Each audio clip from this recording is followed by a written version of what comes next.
مسلمان مکہ مکرمہ میں دین کی بڑی بنیادی باتوں کو سیکھتے رہے، مدینہ منورہ آ گئے تو اور بڑی بڑی باتیں، موٹی موٹی باتیں، تفصیلی باتیں وہ مدینہ منورہ میں سیکھیں۔ مسلمانوں میں سے کچھ لوگ مکہ مکرمہ سے مدینہ منورہ آئے، کچھ مدینہ منورہ میں رہے، کچھ باہر سے آتے رہے، یہاں تک کہ حضرت صلی اللہ تعالی علیہ وسلم نے دنیا سے پردہ فرما لیا۔ اب آپ صلی اللہ تعالی علیہ وسلم کی دنیا سے رخصت ہونے کے بعد دو چیزیں موجود تھیں، ایک قرآن اور ایک آپ صلی اللہ تعالی علیہ وسلم کا عمل، جس کو ہم سنت یا حدیث کہتے ہیں۔ جن لوگوں کے سامنے قرآن کی جو آیات نازل ہوئی، جن لوگوں کے سامنے رسول اللہ صلی اللہ تعالی علیہ وسلم نے کوئی عمل کیا، وہ تو انہوں نے دیکھا، سمجھا، آگے پہنچایا۔ جن لوگوں کے سامنے کچھ باتیں نہ ہو سکی، دیر سے اسلام لائے۔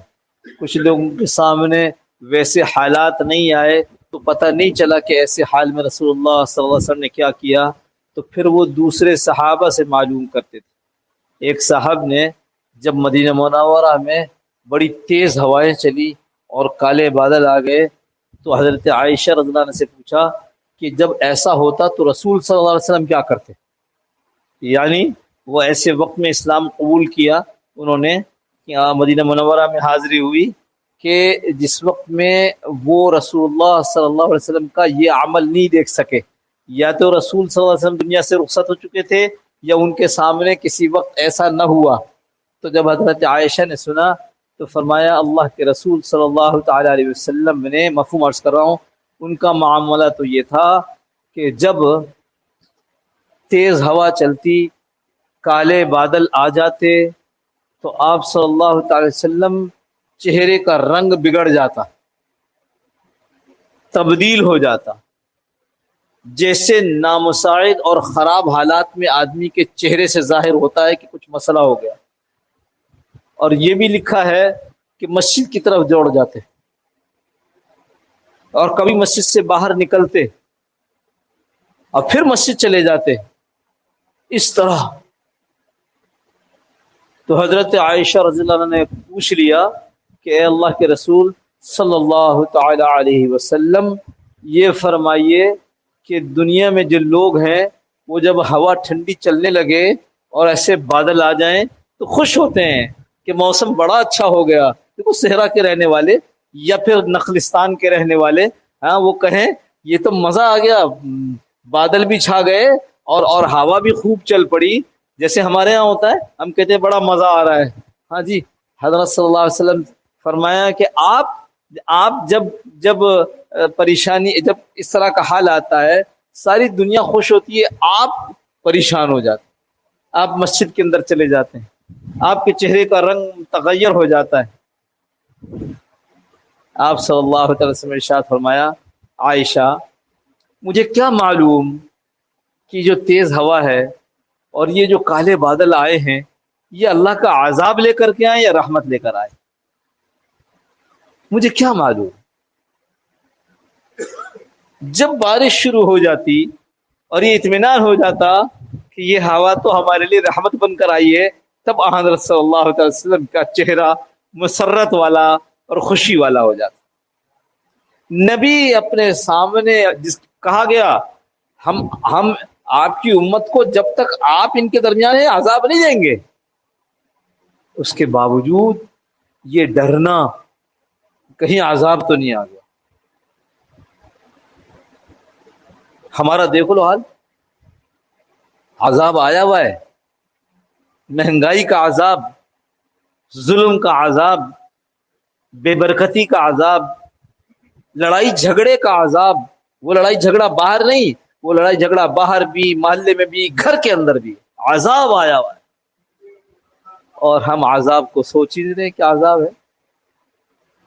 ہمارے تو گمان میں بھی نہیں آ رہا۔ یہ سب سے بڑا عذاب ہے، یہ سب سے بڑا عذاب ہے کہ آدمی آئے ہوئے عذاب کو عذاب نہ سمجھے، جو آئے ہوئے عذاب کو عذاب سمجھے گا وہ کیا کرے گا؟ توبہ کرے گا، وہ اللہ کی طرف رجوع کرے گا۔ حضرت ابراہیم ابن ادم رحمۃ اللہ علیہ بڑے بزرگوں میں سے گزرے ہیں، بڑی دنیا چھوڑی تھی، بادشاہ کے بیٹے تھے، بادشاہ تھے، اب جس وقت میں دنیا بدلی ہے، حال بدلا ہے۔ 2-3 واقعات آتے ہیں۔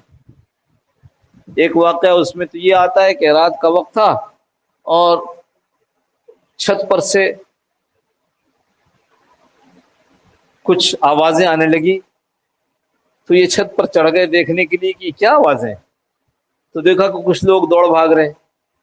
تو بھی تم لوگ کون ہو؟ شاہی محل کے اوپر چڑھ کے آگے کیسے، کیا ہوا؟ کہنے وہ ہمارا اونٹ گم ہو گیا، اس کو ڈھونڈ رہے ہیں۔ تو کہا عجیب آدمی ہو، کہاں گم ہوا تھا؟ کہ صحرا میں۔ کہ تو صحرا میں گم ہوا تھا اور بادشاہ کے محل میں ڈھونڈ رہے ہو؟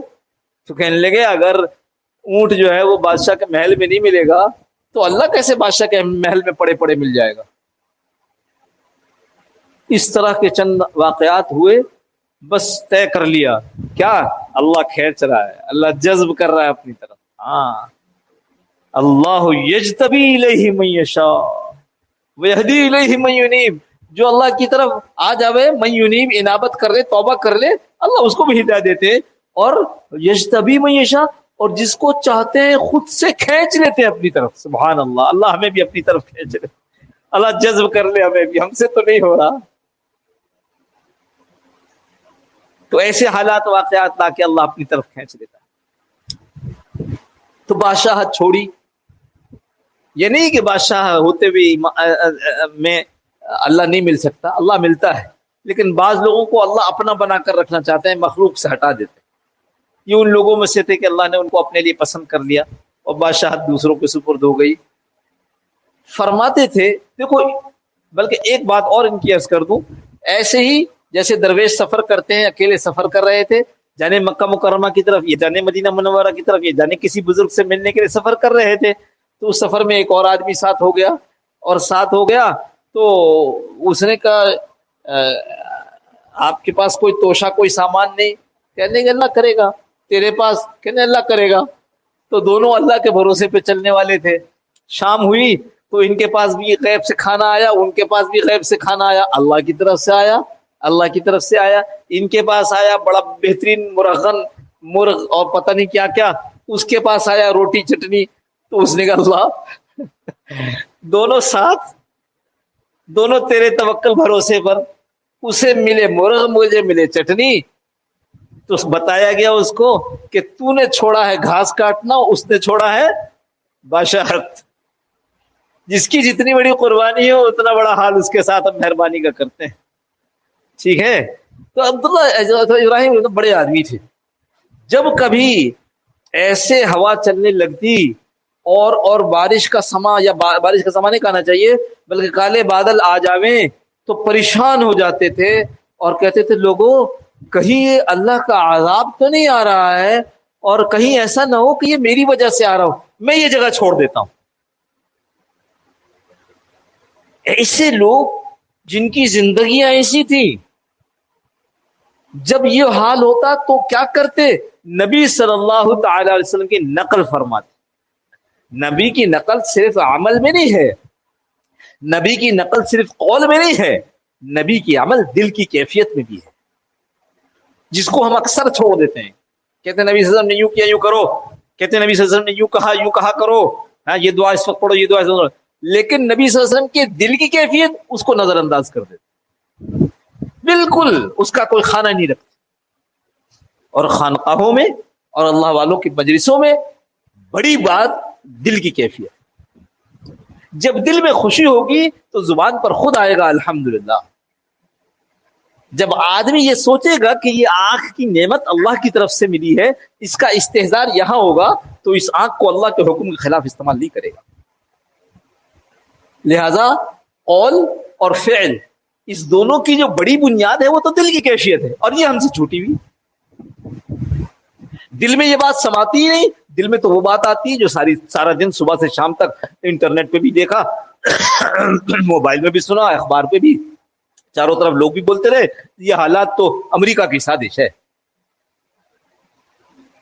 کہیں بھائی نیکوں کے ماحول میں چلے جاؤ اور وہاں رہ کر اپنا دل بناؤ کہ جب ایسے حالات آئیں اور چاروں طرف سے اس طرح کی بات ہو رہی ہو تو تمہارا دل کہہ رہا ہو یہ غلط کہہ رہے ہیں یہ اللہ کی طرف سے, اور جب دل یہ کہہ رہا ہو کہ یہ غلط کہہ رہے ہیں یہ اللہ کی طرف سے تو پھر اس کی زبان بھی لوگوں کے سامنے بولے گی کہ تم غلط کہہ رہے ہو یہ اللہ کی طرف سے, اور پھر اس کے ہاتھ اور اعمال اور بدن کے اعضاء بھی بجائے اس طرف متوجہ ہونے کے کہ میں کیسے اور کما لوں چاہے حلال ہو چاہے حرام بچوں کا پیٹ بھر جائے, وہ یہ سوچے گا کہ یہ تو اللہ کی طرف سے آ رہی ہے تو میں اللہ کی طرف زیادہ متوجہ ہو جاؤں, دیکھوں کہ میری طرف کوئی گناہ تو نہیں ہے جس گناہ کی معافی مانگ کر میں اپنے اللہ کو راضی کروں.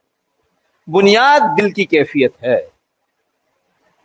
اور اللہ والوں کے پاس آدمی دل بنانے جاتا ہے, دل بن گیا وَإِذَا صَلُحَتْ صَلَحَ الْجَسَدُ كُلُّهُ, یہ ایک گوشت کا لوتھڑا ہے. الا ان فی الجسد مضغہ گوشت کا ایک لوتھڑا ہے. ہاں خبردار, الا بھی پہلے خبردار, الا سن لو, الا ہاں میں کچھ کہنا چاہتا ہوں, الا ان فی الجسد مضغہ, بے شک جسم کے اندر, تحقیق جسم کے اندر گوشت کا ایک لوتھڑا ایسا ہے, اگر وہ صلحت اگر وہ صحیح ہو گیا درست ہو گیا تو پورا جسم درست ہو جائے گا. وَإِذَا فَسَدَتْ, اور اگر وہ بگاڑ میں آ گیا پھر تو سارا کا سارا جسم وہ بگڑا ہوا ہوگا. اس کی آنکھ غلط دیکھے گی, اس کے کان غلط چیز کی طرف متوجہ ہوں گے, اس کی زبان غلط بولے گی, اس کے پاؤں غلط چیز کی طرف چل کر جائیں گے, اس کے ہاتھ غلط کمائی کریں گے, اس لیے کہ دل بگڑا ہوا ہے. اللہ کے نبی نے یوں کہا نا گوشت کا لوتھڑا, اخیر میں فرمایا الا, پھر کہا کہ الا خبردار سن لو, ہاں پھر کہہ رہے سن لو کیا, الا وہی القلب, اور گوشت کے جس لوتھڑے کی طرف ہم نے اشارہ کیا ہے وہ قلب ہے, قلب دل ہے. بالکل غفلت ہے, صبح سے شام تک کوئی خانہ نہیں ہے کہ جس میں ہم اپنے دل کی طرف جھانک کر دیکھیں کہ کیا حال ہے اس کا. جب کہیں واش روم جائیں, واش روم سے نکل کر ہاتھ دھو رہے صابن سے اور چہرہ آئینے کی طرف ہے اور ذرا بال میں داڑھی میں یوں نظر آیا تو اس کو سیدھا کر رہے ہوتے, ہم خود کر رہے ہوتے, کسی اور کو نہیں کہتے, ہم خود کر رہے ہوتے. کیوں کہ اس کو لوگ دیکھتے ہیں, جس کو اللہ دیکھتا ہے. اللہ چہرہ نہیں دیکھتا, بدن نہیں دیکھتا, بدن سے نکلے ہوئے اعمال کو نہیں دیکھتا, ان اعمال کے پیچھے دل کی کیفیت کو دیکھتا ہے. دل بگڑا ہوا, اب بگڑا ہوا یا بال کی طرح بکھرا ہوا, اللہ معاف فرمائے دل سڑا ہوا ہے, سڑا, روح بدبودار ہوئی ہے. کیا وہ تم جسم کے خوش رنگ لباسوں پہ ہو نازاں, بڑے مزے ناز کرتے ہو, میرے کپڑے ایسے ہیں, واہ واہ. تم جسم کے خوش رنگ لباسوں پہ ہو نازاں, میں روح کو محتاج کفن دیکھ رہا ہوں. مر گئی کفن کے بغیر پڑی ہوئی ہے, کوئی ادراک, کوئی سوچ, کوئی توجہ اس طرف نہیں ہے کہ میں اپنے روح کو صحیح کروں. روحانی بیماریاں تڑا تڑ داخل ہو رہی ہیں, اور جو پچھلی تھیں وہ پک رہی ہیں. ان کے پک جانے کی وجہ سے اب جسم سے ظاہری اعمال درست صادر نہیں ہو رہے. اللہ ہم سب کی حفاظت فرما دے.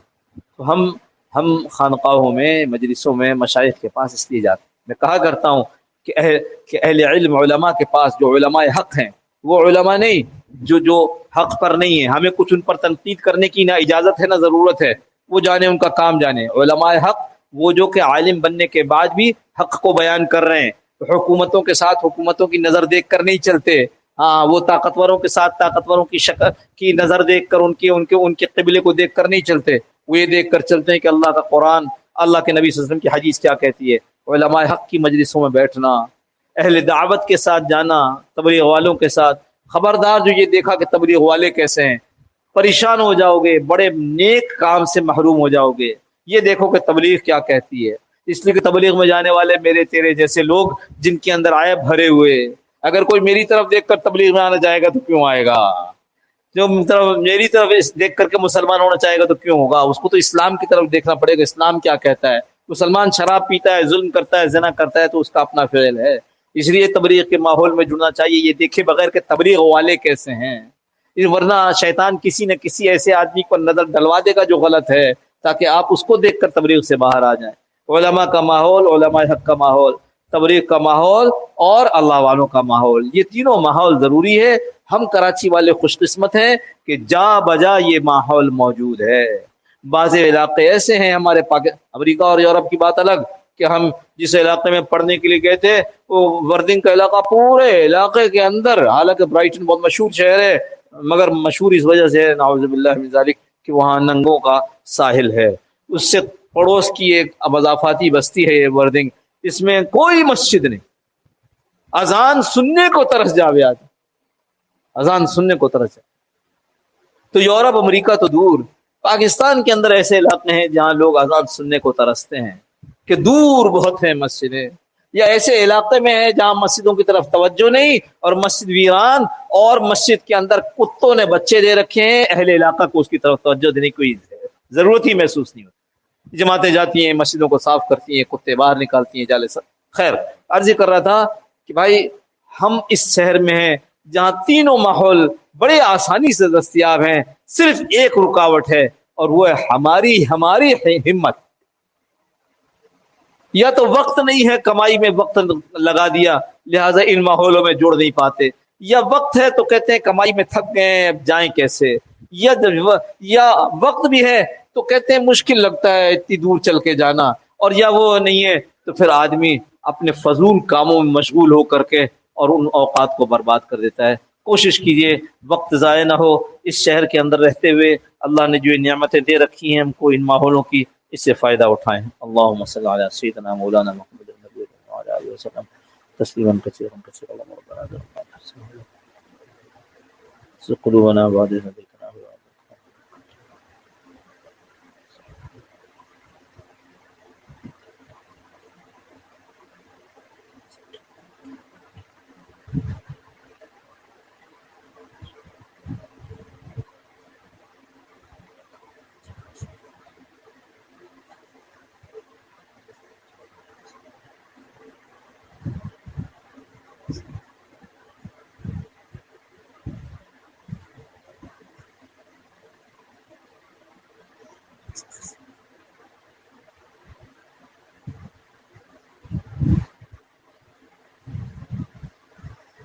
اللهم ربنا تقبل منا إنك أنت السميع العليم وتب علينا يا مولانا إنك أنت التواب الرحيم، وصلى الله تعالى على خير خلقه محمد وعلى آله وصحبه أجمعين برحمتك يا